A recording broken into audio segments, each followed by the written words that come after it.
I own several zoos, but I always like to show people the ropes here at my home.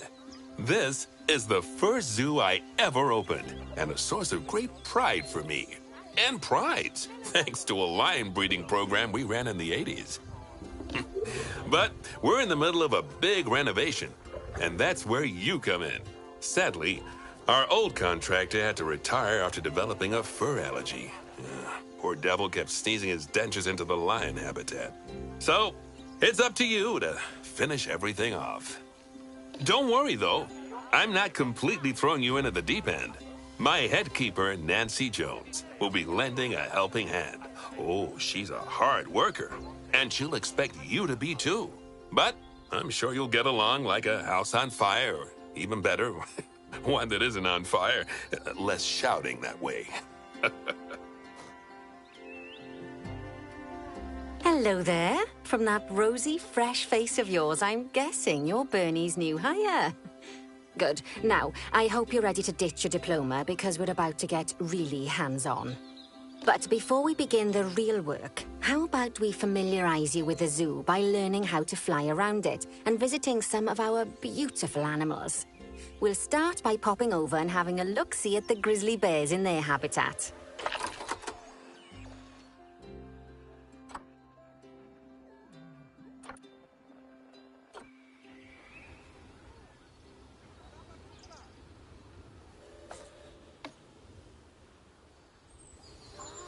Did you know that grizzly bears, also known as Ursus arctos horribilis, can hibernate for up to 7 months a year? Oh, but then again, given the chance, I think a lot of people would do that too. Select one of the bears and you'll bring up its information panel. This is where you can find out all kinds of information about your animal. The most important thing being its overall welfare. You'll learn more about animal welfare today as we go through your objectives. But for now, let's enjoy this magnificent animal. Why don't you select the camera from inside its information panel? See, now this is a fantastic way to get a close look at your animals. Okay, when you're ready, let's pop over to the other side of the zoo and take a look at the lions. I've marked their location for you to find.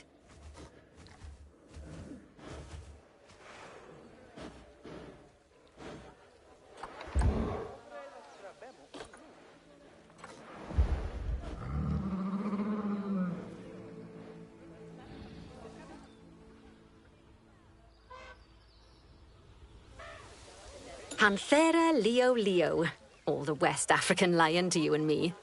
Lions are the most social of the big cats, and there can be as many as 40 lions in a pride, although prides of that size are pretty rare. As Bernie would say, those lions are awesome, which is precisely why I handle the training instead these days. Anyway, how about we get started on those objectives? Come on, let's head over to an empty habitat and see what needs doing there.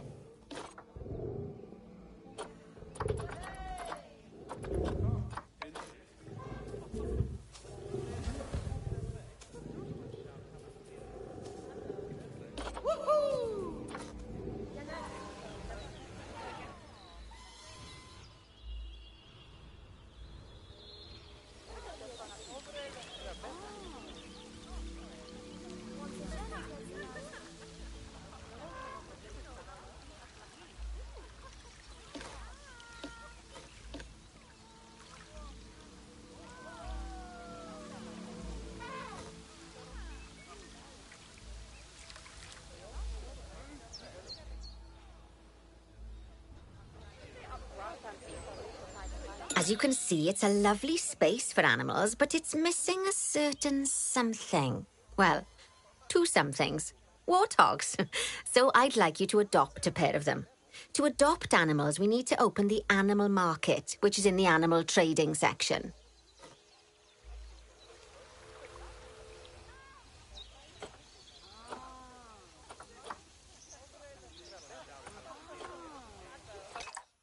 There we are. A pair of perfectly splendid warthogs for our zoo. Just select them and choose Adopt. Normally, the animal exchange would be full of animals, but I've emptied out the market while you learn how it works. The last thing I need is you accidentally ordering a dozen elephants.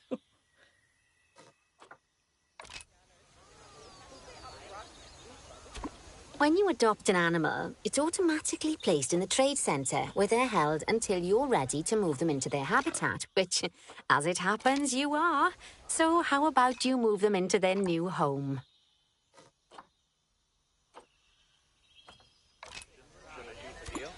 When you ask for an animal to be moved into a habitat, your caretakers will go to the trade centre, collect your animal and deliver them to your selected habitat. I've marked the trade centre's location, so let's go and watch the caretakers in action.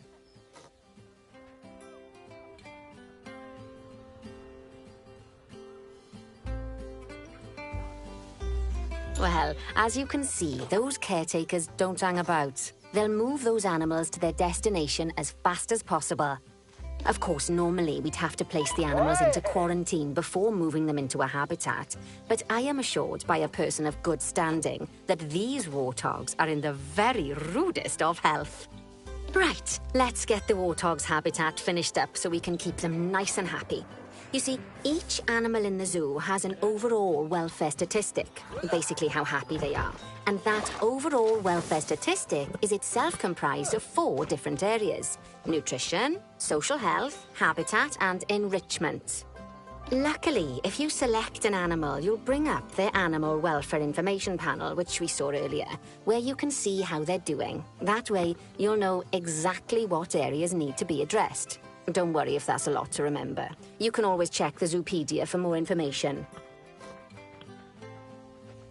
Let's start by making sure we're taking care of the warthog's nutrition welfare. To do this, we'll need to place a food station and a drinking station. Now, each animal requires a different type of feeding station. And for the warthogs, it's a small feeding trough. So let's add one of those and a water bowl.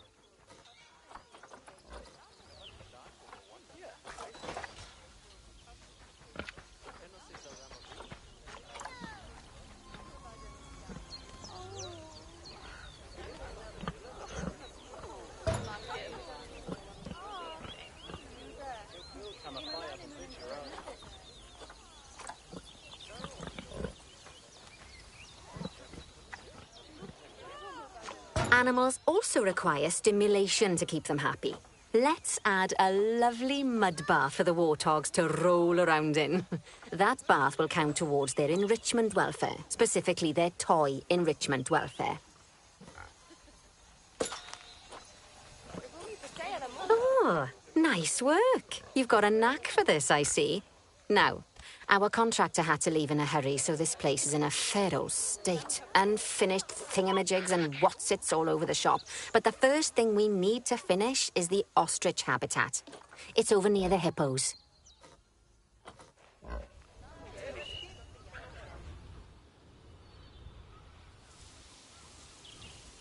Oh, before we actually start building our ostrich habitat, let's pause time for a moment. Ah, that's more like it. A quick break. Sometimes it's a good idea to pause the game whilst you're doing something which requires your concentration, because it'll stop the zoo spinning out of control while you're looking the other way. Let's keep the game paused while we get this ostrich habitat built. Okay, job number 1 here is to add a habitat gate before we complete the barrier.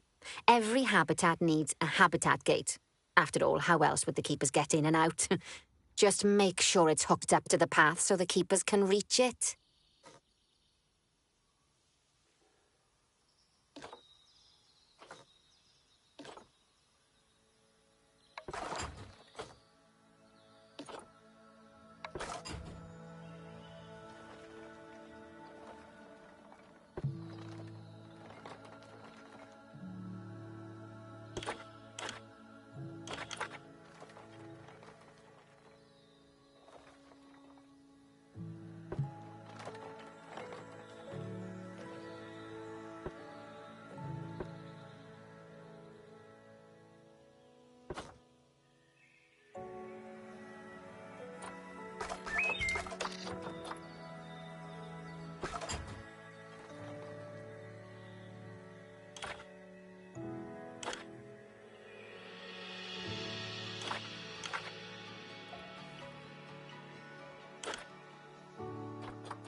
Right, let's complete the perimeter barrier so we can adopt us some ostriches.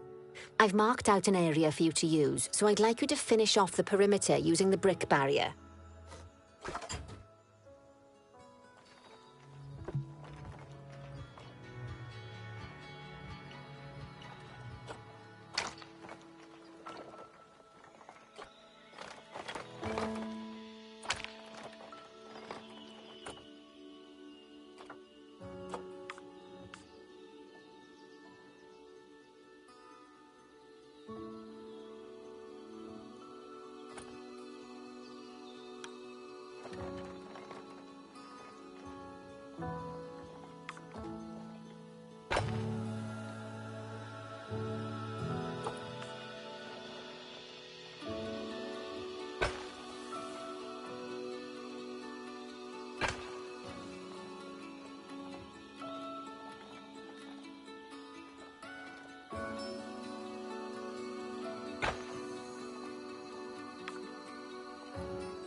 Good work.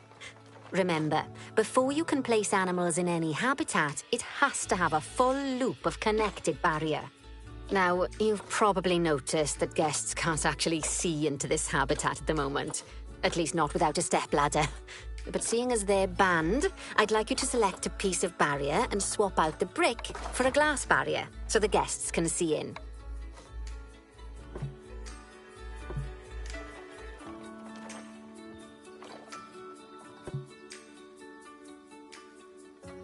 There we go. Adding in more windows gives guests even more opportunities to see the animals in a habitat. It's always best to make sure the guests can get a good view into a habitat from the path they're walking on, because it makes them happy, and because this would be a pretty terrible zoo if they couldn't. The last thing we need to do is to add a donation box. You see, when guests enjoy the view of an animal, they'll make a donation. Just make sure you put them in easy-to-reach places, like near a viewing point. Donation boxes are one of the main sources of income for the zoo, so make sure you remember them.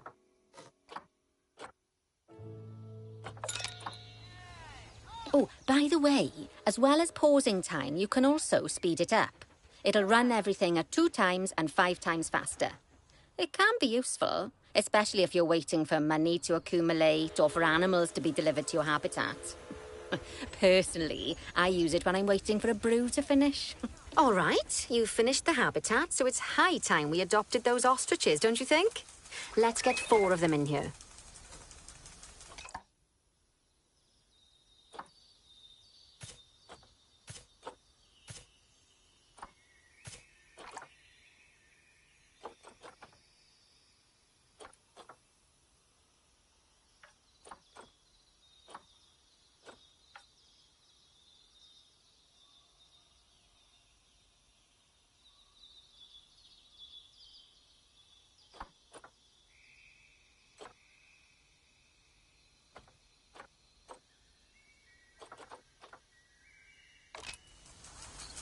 While we wait for them to be collected by the caretakers and brought to the habitat, you should get it ready for them.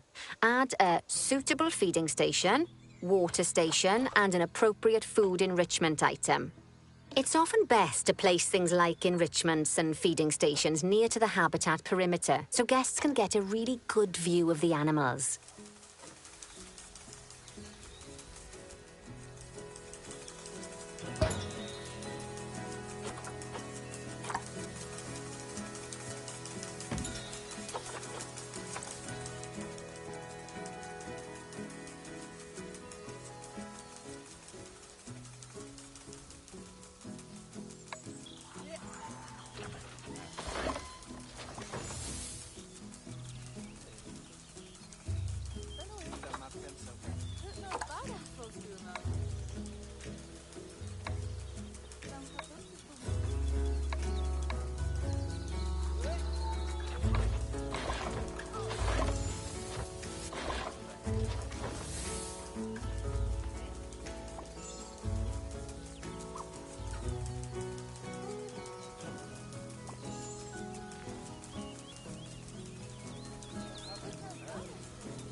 good to see the ostriches have somewhere they can really stretch their legs. Did you know they can actually run at 43 miles per hour? Oh, heaven forbid they ever escape. The speed camera fines alone would bankrupt us. Well, Bernie certainly seems impressed. Did he do his speed camera joke? Every time we get an ostrich. So, now we've made the ostriches' lives a bit better, let's do the same for the keepers, shall we? To make it easier for the keepers to feed the ostriches and hippos, we should build a new keeper hut. Keeper huts are where the keepers prepare the food for animals, so they should be placed near to the habitats to make sure the keepers don't waste their time walking when they should be looking after the animals.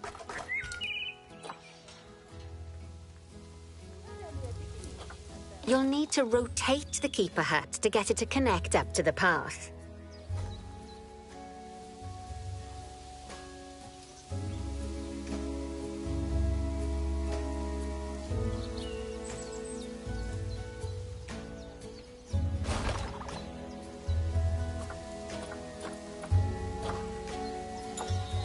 This keeper hut only has space for one keeper, but the larger keeper hut can allow multiple keepers to prepare food at the same time. Oh, but bear in mind that keeper huts and other staff facilities shouldn't be placed near to areas where there are lots of guests.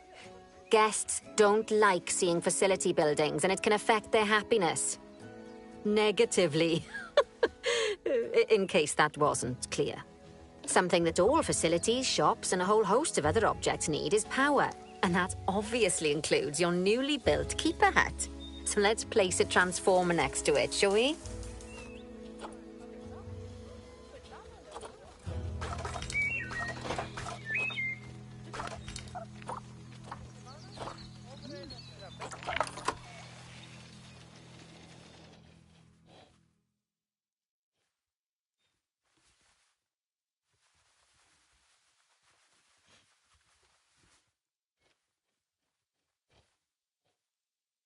Lovely work. Now the keepers can start using the hut to prepare food, and thanks to where you've put it, they won't need to walk very far to deliver it to the ostriches and hippos. Let's get on to your next objective then. Bengal tigers. We want to adopt some, but I'm afraid there's nothing ready for them yet.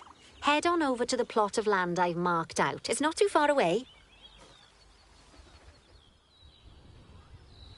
Righty, your next job is to build a habitat. From scratch. And concrete and glass, I expect. So, go ahead and build it. Just make sure that the habitat includes that big hole we've dug. Oh, and don't forget to add a habitat gate to the barrier. Oh, and make sure the guests will be able to see the tigers.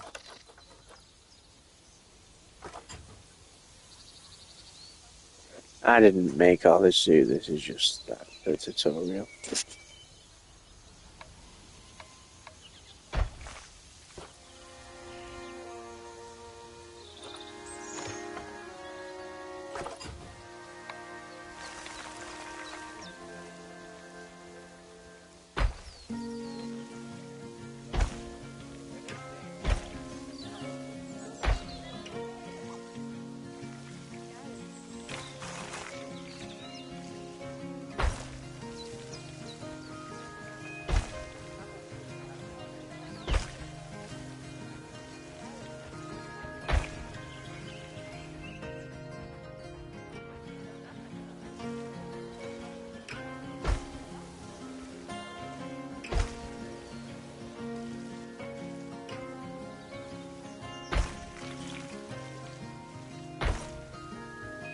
Yeah, I think so. Like I said, this is just a tutorial, so I haven't seen them yet, but I think so.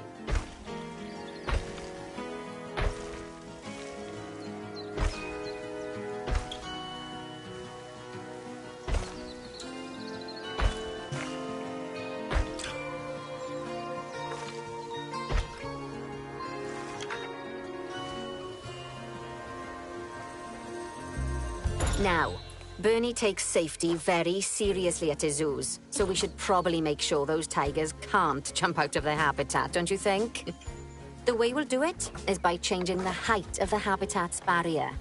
Okay then, let's select the habitat barrier and then jump into barrier editing mode.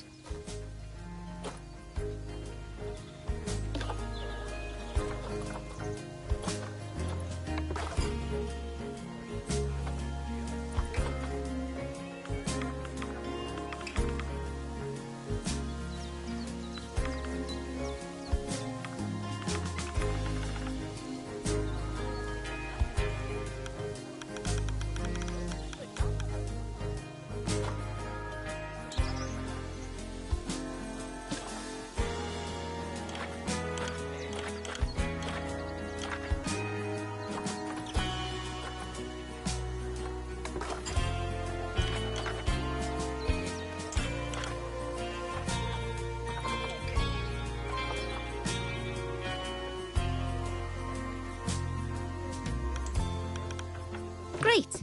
Now highlight the entire perimeter of the habitat.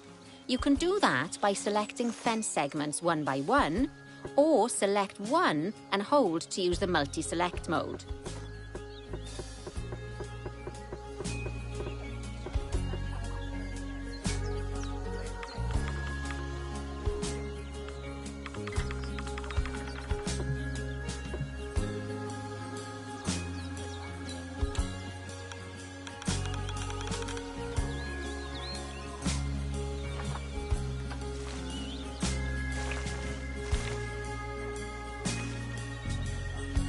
Now that the habitat is in place, don't forget to put down a donation box near to your viewing areas. We need every dollar we can get. Especially as these tigers aren't exactly eating instant noodles for lunch.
Okay, that's the habitat boundary complete, the habitat gate in place, and most importantly, the tigers won't be able to jump out of it anymore.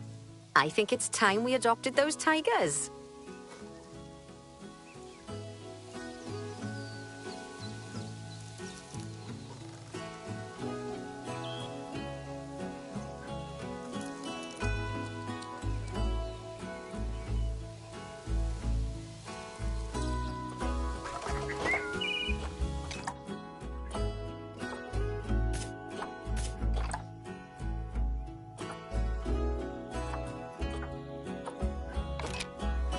Whilst our trusty caretakers collect and deliver the tigers, let's take a look at preparing the habitat for their arrival. We'll start with the basics. Add a suitable feeding station for them. This time, instead of adding a water bowl, let's try something different. Some animals need a pool in their habitat so they can go for a swim, but they can also use it to drink from. All you have to do is make sure the banks of the pool have a gentle slope so they can easily get a nice, refreshing drink. There's already a pool excavated, but you still need to fill it with water. You should do that by going into Terrain and selecting the water tool. Yes, that'll do nicely. Of course, just like the warthogs and ostriches, these tigers will also need some enrichment. Why don't you add some suitable toy and food enrichment items into their habitat?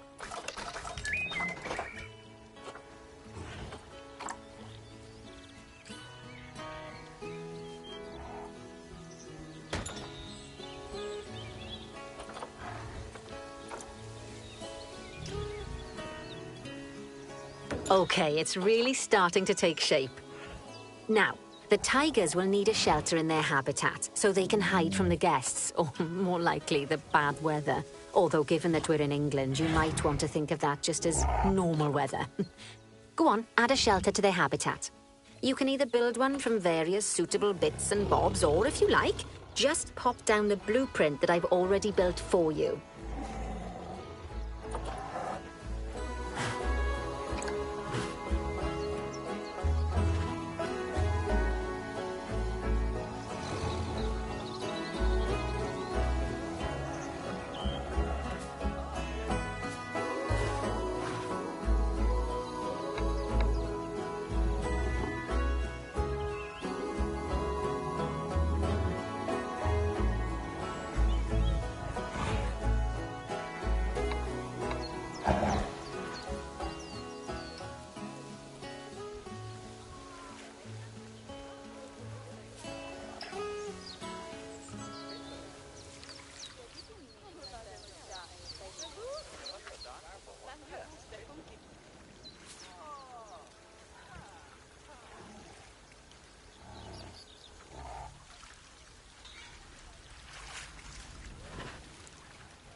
Oh, poor Dabs.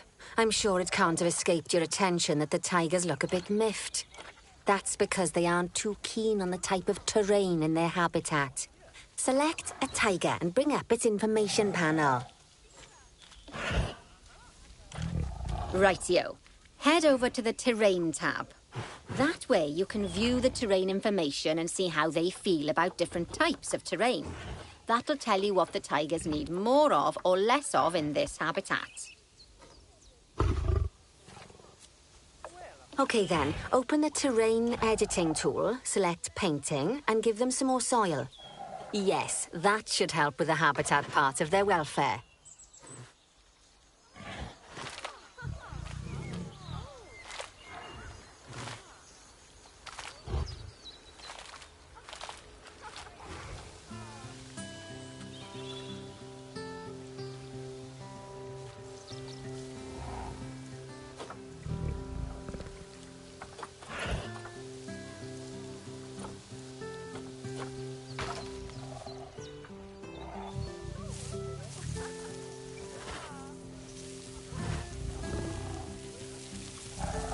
Right then, all animals need plants and trees from their own biome or continent. You know, deserts, savannas, or Asia, Europe, that sort of thing. It looks like these tigers need a few more plants in their habitat. To get a perfect fit, use plants from the rainforest and temperate biomes that are native to Asia. Although if you have to, you can get away with using just one or the other. The tigers will also want a certain amount of their habitat to be covered by those plants. To find out which plants to use and how many, select a tiger and go to the Environment tab.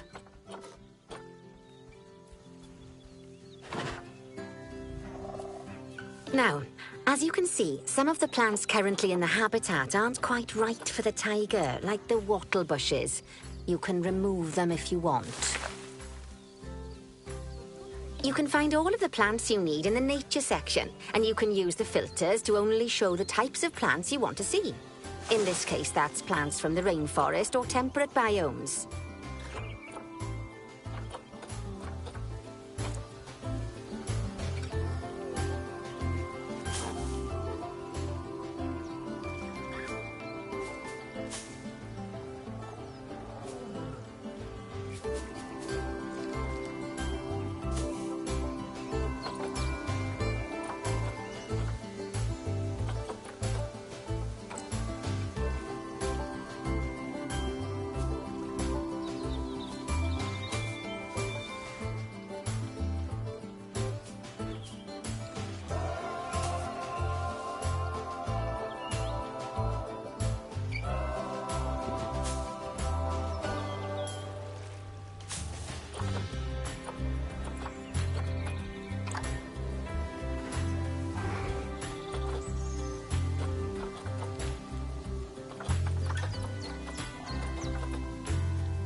They say the good fences make good neighbors.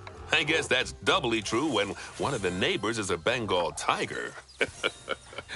Still, those tigers look so happy that I doubt they'd leave, even if you did poke a hole in their fence. Oh, but for heaven's sake, don't test that theory. Right, let's head over to the Indian peafowls. I've been told that we need to improve their social welfare.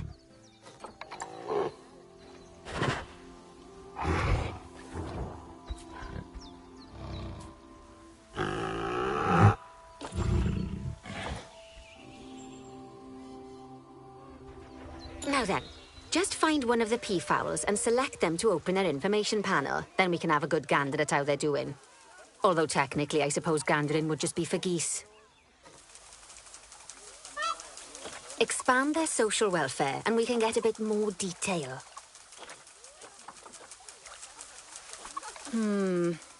Now, they've clearly got plenty of space and they're not stressed, but it looks like their social group isn't quite right.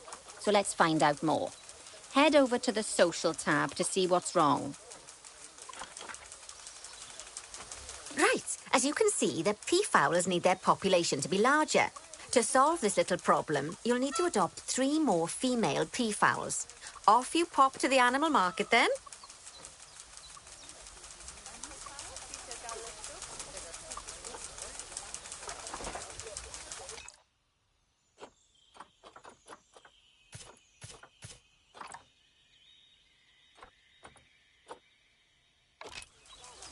Good work on those peafowls. I expect they'll be delivered soon. But sadly, it sounds like our snow leopard is a bit grumpy. Let's head over there and see what's wrong with her.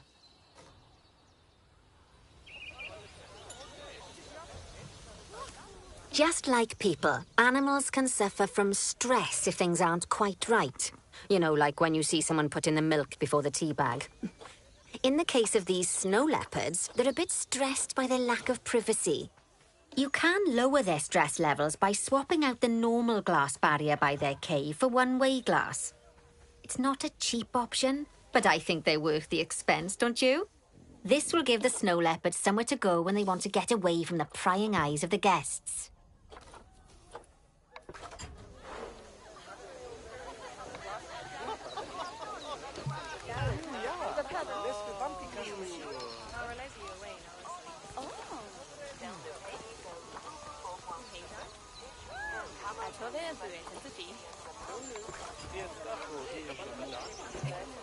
Of course, when an animal isn't in its natural biome, it's probably going to be too hot or too cold. Unsurprisingly for the snow leopards, it's too hot. Even with the terrible British weather. You should help cool it down by adding some coolers to their habitat. But let's start by opening up the temperature heat map and having a look-see at the temperature in the leopard's habitat.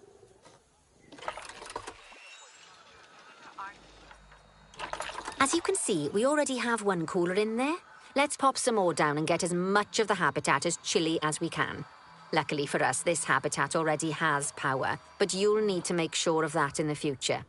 Just so you know, if any part of a habitat is powered, then the whole habitat will be powered.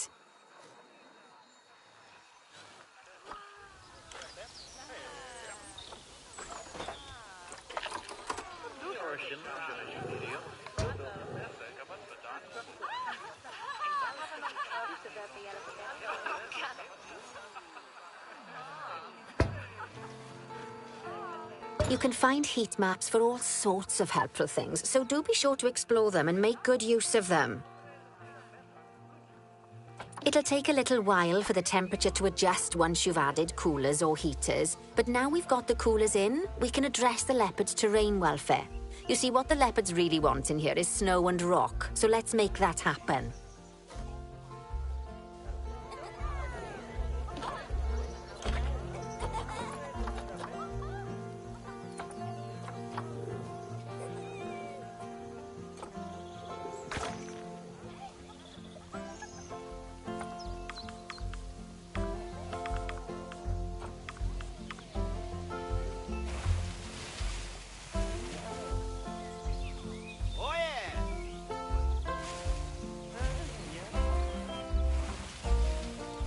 Well then, all of that should give you a pretty good understanding of how to make animals happy.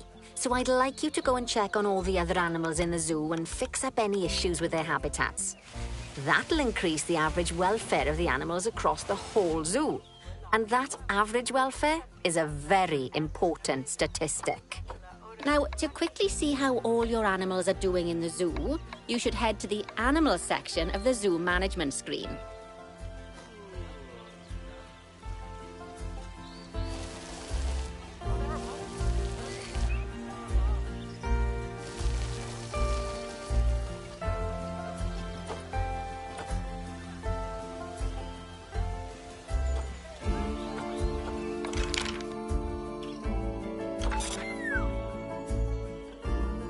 As you can see, this list shows you the animal's overall welfare.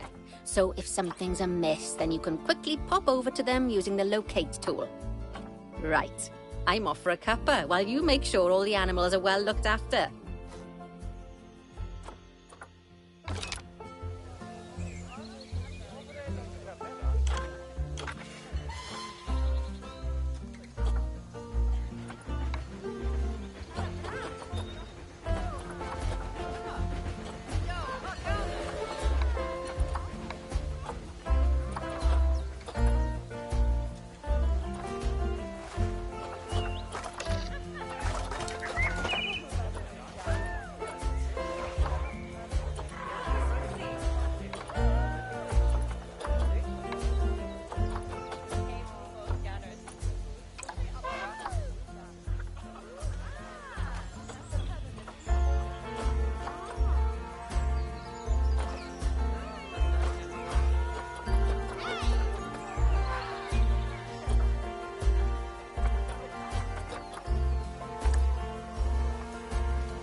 Not bad. Not bad at all. I think it's fair to say that you've passed the first part of your training with flying colours. There's still lots more to learn, but we'll have to head to another one of Bernie's zoos for that. If you want to grab your passport, we'll head off, shall we?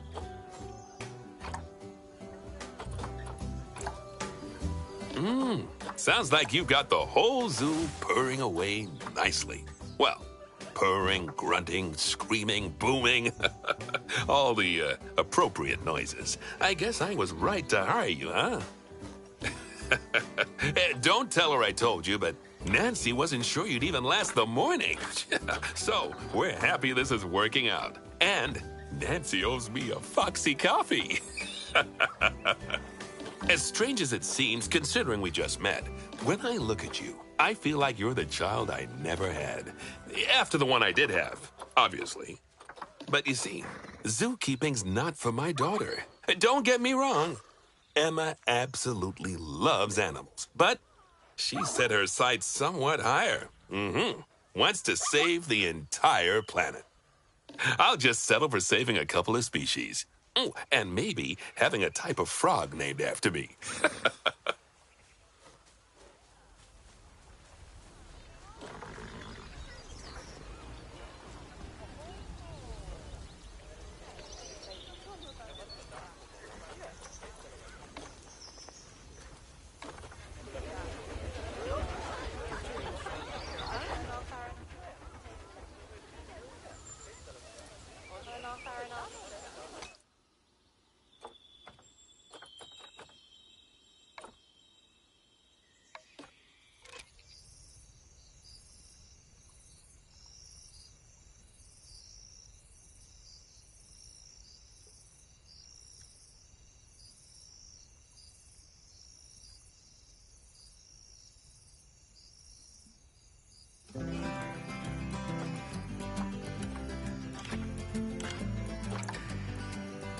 Whoa! Whoa! Yeah!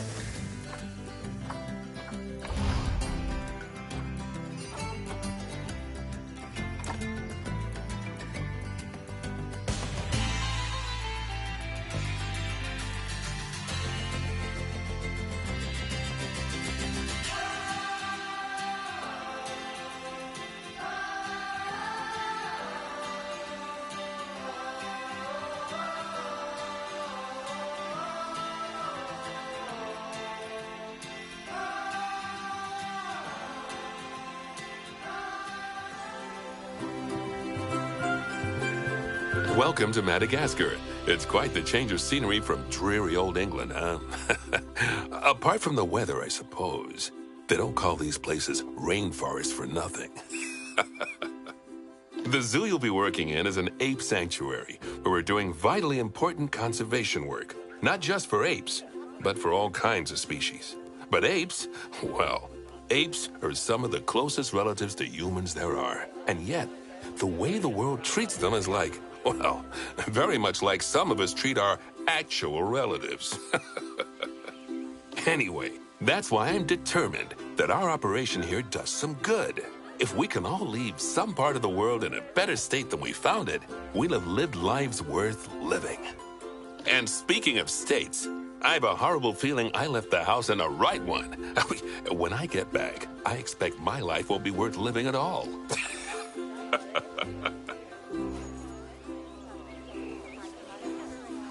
What do you think of Madagascar, then? Bit warm for my taste, to be honest. Anyway, this is Bernie's primate sanctuary. It's not just primates, though. We've got all sorts of animals. So why don't we go and have a look at some of them, eh? We'll start by taking a look at the red-ruffed lemurs. They're the ones that look like they should be in a Shakespeare play. Come on, let's head over to them.